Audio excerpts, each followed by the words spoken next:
Hello there. So how to get and use your shards in Roblox Prospector. The first thing you're gonna do right now is this one right here, the starter pack. Of course, that's the easiest one to get your shards right there, but I have two methods for you, especially if you're beginning right here. First thing you're gonna do is gonna be making sure all of your collections is gonna be filled up. I already have one right there for gold. Make sure that all of this is filled up. You're gonna get a prize at the end. So that's gonna be step one. Step number two is going all the way on the next town across the bridge right there. Just wait for me to go there. I'm trying to run here, but I don't seem to have the power to run over there. Well, anyway, once you're going to be in here looking for those totems, as you can see, you're going to have this green totem right there that you can buy. This is going to be the luck totem, and in here would be the strength totem. You can buy them and place them whenever you have. For example, this one right here, you can place it and have your fun in there.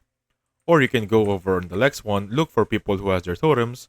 For example, all the way right there, I can see some totems lighting. So just go inside that totem area, and then from there you can really mine and prospect your gold.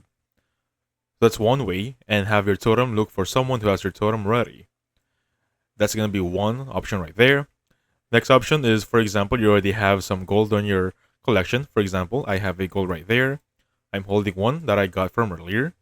Going back on the earlier town, the beginning town over here, there should be a trader of some sort right beside that pickup truck. You can never miss it because the name itself is trader. So, as you can see right there, that's going to be the trader. So talk to the guy right there. It will give you quests, daily quests, for example, and then each quest you completed, you're going to get those shards you're looking for. Easy as that, and they're fairly easy to do. And by the way guys, keep upgrading your pan and your shovel to go to the next area. Easy as that.